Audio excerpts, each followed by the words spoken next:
Welcome back to Mainville ATV and Outdoors, where we do all things all-terrain. We got a lot of work to do. We've got sleds, we've got ATVs and side-by-sides and truck stuff. We're having a shop day.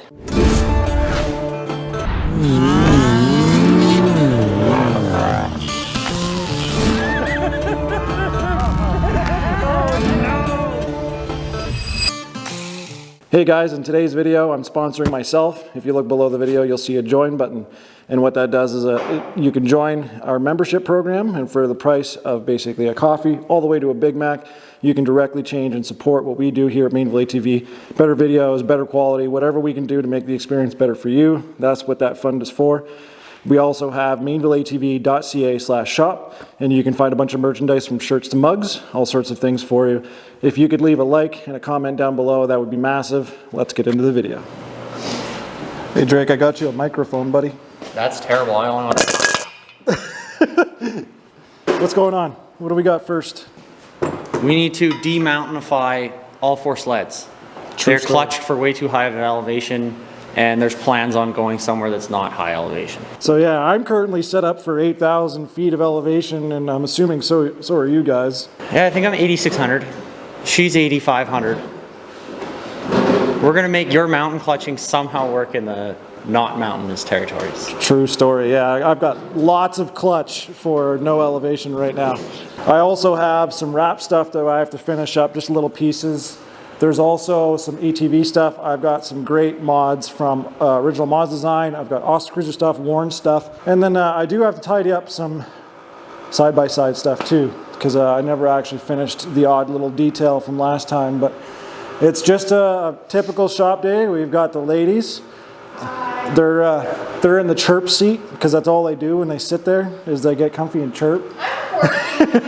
Oh, actually she is working. Yeah, that's right. Yeah, so it's just Cass today. Cass has to do her sled. Not really. Cass's sled has clutching. Yeah, it's true. You gonna do your clutching, Cass, or my? When Diesel decides to get off of me. When Diesel decides to get off you, okay.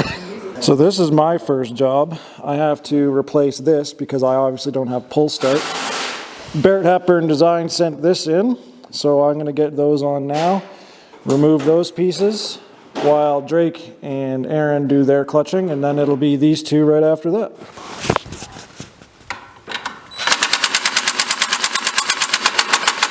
It sounds like the battery's dead. I think you're running out of juice. That doesn't look like clutching. No, my clutch right now is a burn your fingers cold, but this is nice and warm because engine oil, so warm thing first. Yeah, you had reverse motor problems, so you have a Saturn wiper motor as your reverse motor. Is this true? It is, and it works flawless. Look, the plug, it even matches. Click. Apparently Yamaha and Kitty Cat are just using old Saturn parts off a shelf. They're cheaper. The problem is, though, the motor's gear is like 1 centimeter too long, so he had to put a bunch of spacers before we went to the mountains, and now we got to shave it down.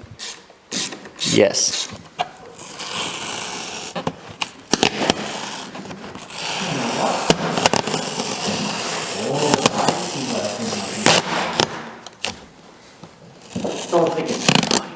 I really don't want to take a death wheel to a moon.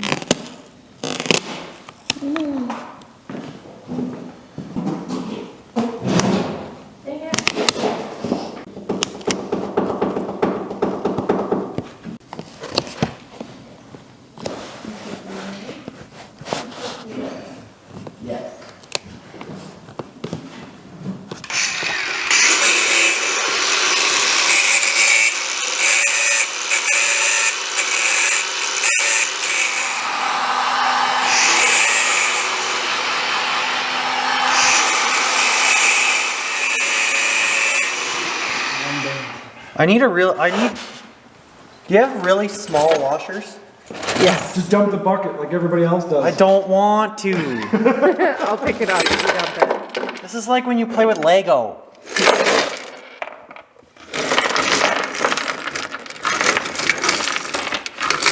Oh my God. How's your microphone like that? Probably not great. No pressure. Rap is all about pressure. All about that base. You need a special wrench for the Polaris. It's called you grind too. Just to make it fit. Whatever works. Show us your custom Polaris wrench. She's got a grinder. Whatever That's awesome. works. Yeah, still shopping. I'm not sure what I want to do to make my Saturn parts fit on the Yamaha. Nice. What is Saturn? Japanese? Well, Saturn is, Well, it was part of GM. it was Pontiac and all of them. Yeah. It was GM. So I guess it would be domestic. Yeah, so it I'm is. trying to make domestic parts fit on Japanese. It's Chrysler Corporation or something. No, it's GM. Because they ditched it with Pontiac, Hummer, and Saturn. Question, Oh, Yeah. question. Miss Kosovan Where in the are back. my other? I didn't change my last name, so it's still original. I saw smell something burning.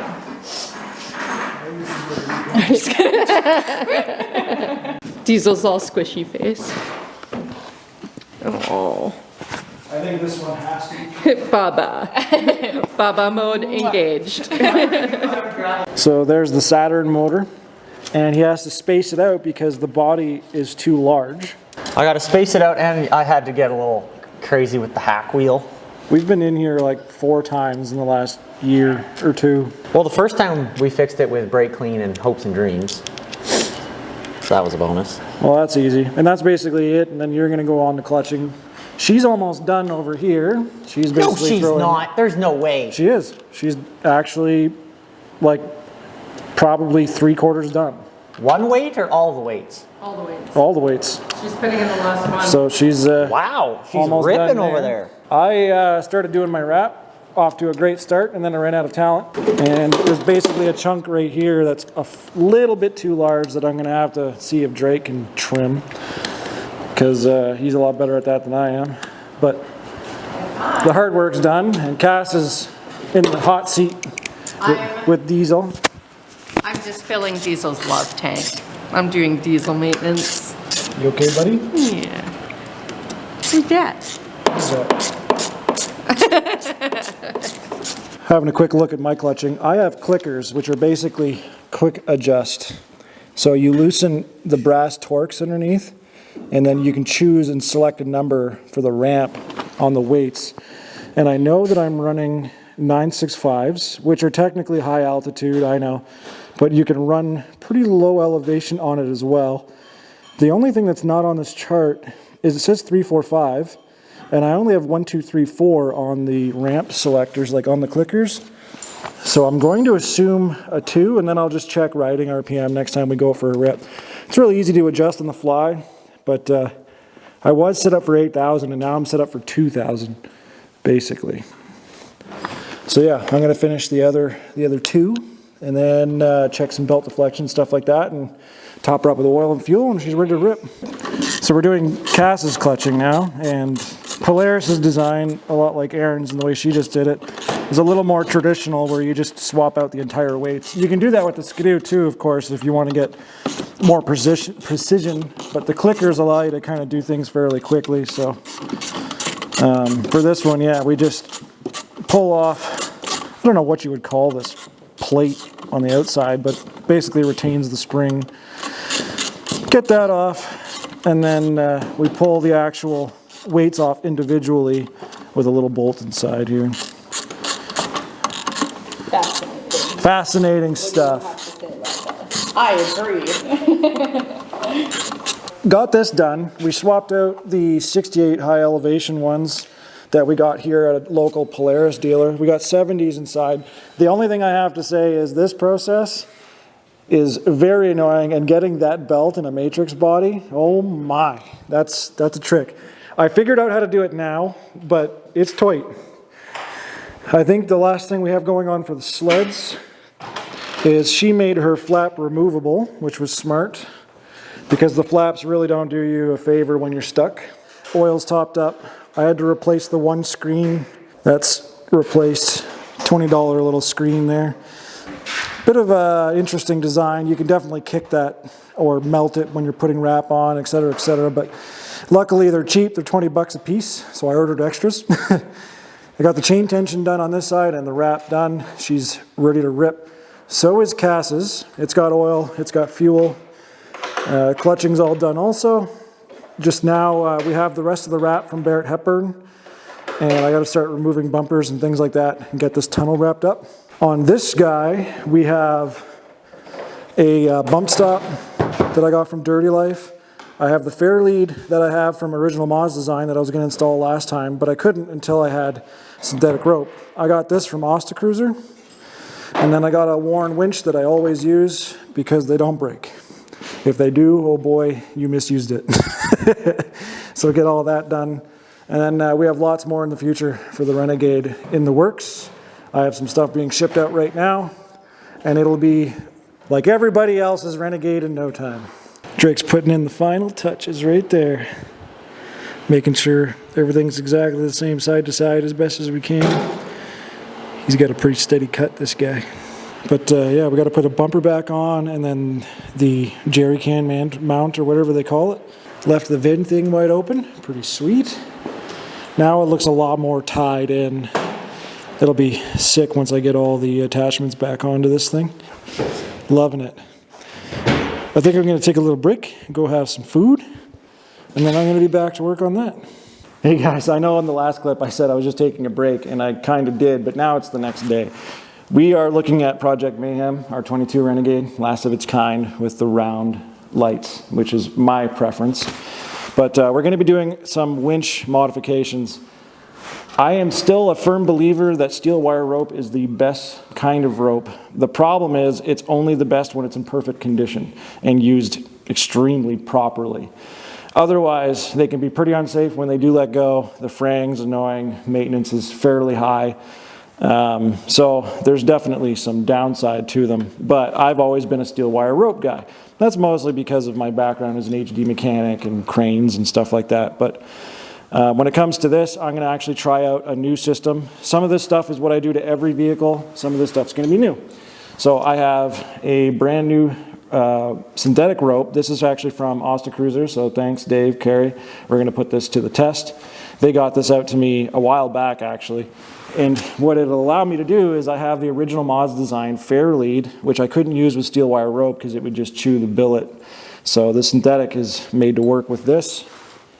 I pretty much have busted every single one of these crappy OEM hooks within a ride or two. So I always opt in for the worn hook.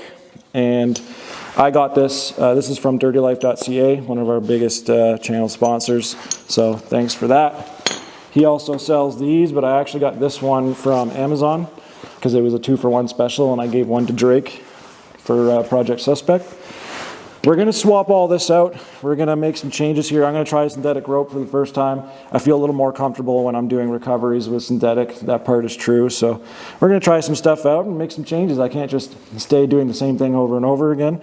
I need to know this stuff so when people ask me, because I get so many messages, I need to have actually tested something in order to talk about it. That's just the way I work. So we're going to get this swapped out, pull off that fair lead, run this entire steel wire rope out, take it out. I don't know if it's a wedge style or a bind style on the winch when I mount this, but we're going to get into the little details. But yeah, I'm excited to get all this on, and we have more and more coming for this.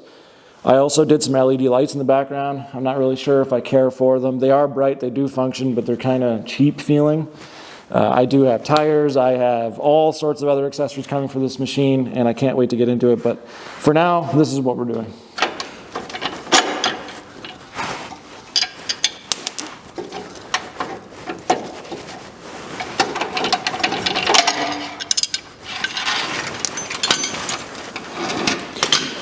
Word of advice when you're working with cable, definitely wear gloves.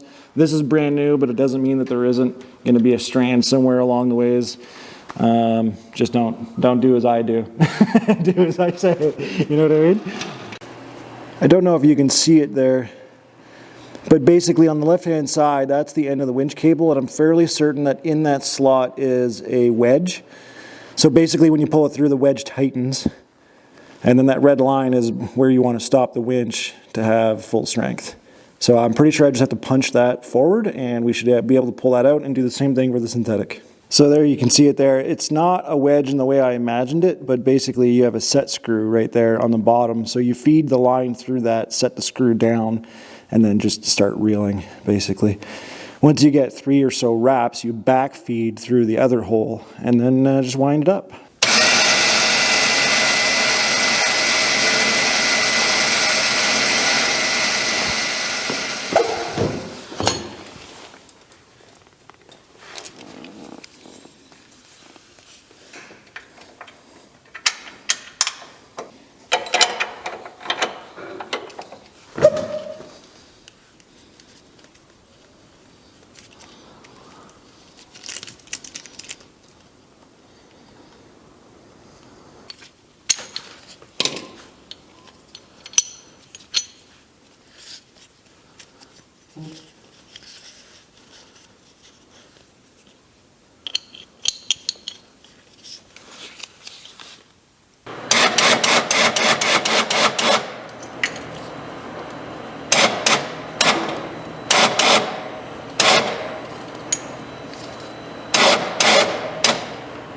So there it is, folks, the complete setup. So we have OSTACRUISER's synthetic winch line. We have original mods designs Fairlead. This is just a KFI bump stop from dirtylife.ca, and this is the Warren heavy duty extreme, all the words, winch line hook. So we have that all set up. I'm pretty pumped on that. This is my ideal scenario. I'm excited to put that winch rope to the test. What I do like about it is it's a lot safer if it does snap, so it doesn't have that shock load value, and it doesn't whip the same way as steel wire rope. So pretty keen on that. I had to put it on the charger because running the winch without running the machine is pretty heavy draw electrically. So like I said, I have a ton more coming for this machine. It's going to drastically change over the next few months. It'll be ready for spring for sure. Pretty pumped on that. When it comes to the side-by-side, I called. The one thing I had going on was I had a fitting. It's actually the oil feed for my turbo, and it's leaking ever so slowly. And I called and I can't get it today. So that basically means that I'm at a standstill, but we did get a lot done in the last 2 days. Big, huge, massive thank you to Drake and Aaron for coming over and always supporting what we do. Yesterday, Drake really helped with that wrap, as he always does. He's really good with those huge pieces. So we have Cass's machine absolutely ready to go, finished up, all the little details on my sled all wrapped up. And now we have Mayhem on the go. So this project's really cool. We have a lot of great sponsors lined up for this. And I'm very, very happy with the results so far.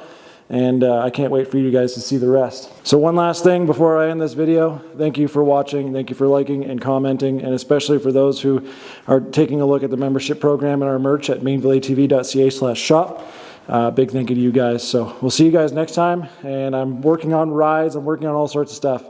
I know you guys like the shop videos too, but obviously you guys want more rides. I hear you. The weather is not very nice out here. It might as well be spring and then -40, so pretty insane out there. Anyway, see you dudes.